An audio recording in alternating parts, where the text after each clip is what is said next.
Back in the chair, part 2 on lenses. If you haven't already seen the one on cameras, I did do a little piece about these cameras as well. But now I'm going to tuck into these lenses, and I'm going to leave out the Q343 as that was in the other video. But that lens is wildly sharp. But I'm going to go from widest to tightest, widest to longest, whatever you fancy. And we're going to start with this 21. Now, there's a lot of nice 21s out there. I've tried the Voigtlander Color Scope R, and I've tried the Summilux, which is incredible. I've even tried the Voigtlander 1.4, which is also a really nice lens and came with some beautiful results. I think those Voigtlanders are really, really nice. But this 21 is the one I ended up on, the Leica Elmarit 2.8. And the reason I ended up on this is it's currently got an orange filter on it, but I love shooting wide with a bit of gritty energy to it. It doesn't need to be sharp, doesn't need to be full of character in terms of the bokeh. It is so good for busy streets and capturing a full scene so that everyone can kind of make up their mind of what's going on. And sometimes it isn't about the actual subject in the foreground. You look at an image for long enough and you start to notice things around them and the environment that they're in. It's got a bit of a big front element, but it's E60, the same as the Noctliux, and so I can share all my filters. But I do love it, and it's not that expensive for a Leica, which is very nice and a bit of a change. Moving on, we've got my favorite lens for the M6 and MP, and that is the 28mm Summicron. I came from the Q2 Monochrom, so I'm a 28 kind of guy naturally, and this has got a nice bit of size to it, especially when you, let's mount it onto this MP. It sort of fits that middle ground of, it has a bit of character, but not too much. F2, you can still get a nice bit of fall off. It's not amazing, and it's still incredibly sharp, but it's more the weight of it. It just fits on there so nicely. I like the hood. I like that it's got a little vent so you can see through the rangefinder. But even if you took this protective hood off, you'd see it is actually a very small lens, and it's not a lot bigger than the Elmarit, but it is definitely sharper and it's definitely got more of a look to it. So I think it's my favorite lens to have on the MP or M6, but it doesn't quite cut it with digital. And that's because when I'm taking portraits, I want a little bit more of a look. Something that's got a nice bit of fall off, something that can really live up to the reputation of having a fast, characterful lens. Because when I shoot portraits, I want a little bit of a look in there. And that look can't always be sort of summed up too well, but I can definitely sum it up on the 28 Summilux. Why have both lenses? Well, this is a completely different beast. It's far too big to have on your camera the whole time. And as I said, I like walking around with a 28mm, but this has such a nice look to it. I actually chucked it on the Light Lens Lab close focus adapter and put it on the SL3. And when you focus that close, it honestly renders like a Noctilux. It has the most phenomenal bokeh.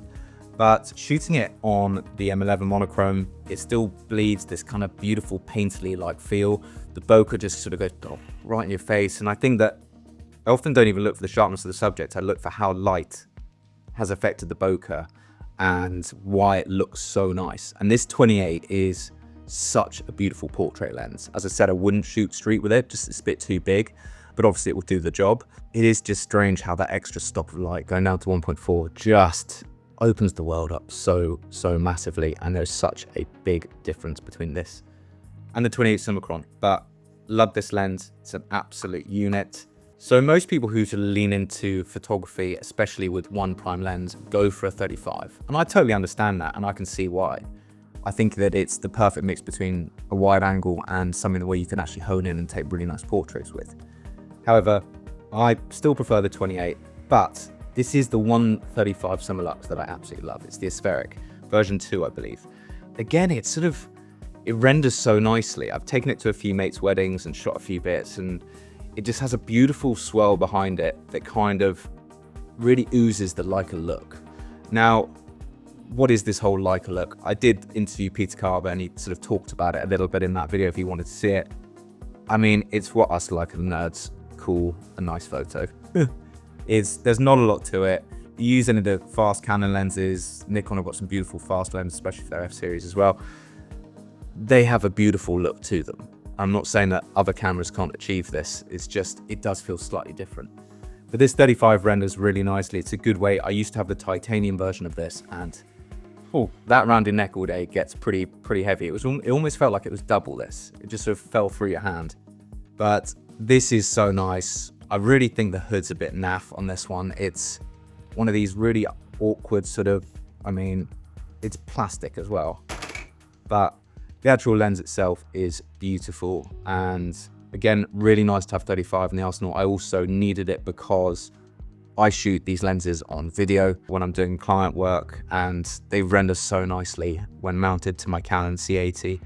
And people are always like, wow, that looks so nice. And they can't really work out why. This is why.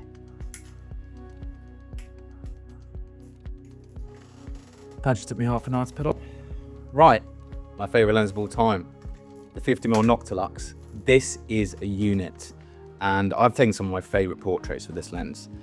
You've got to be fast with it. You've got to be really, it's got a big focus draw, which you need if you want to critically focus. It's hard to critically focus on an M, but when I do use it on the M11 Monochrom, couldn't find my thumb grip to show you, but you all know what a thumb grip is. But having this sort of side handle, this extra handle, makes it far more manageable, something to grip onto.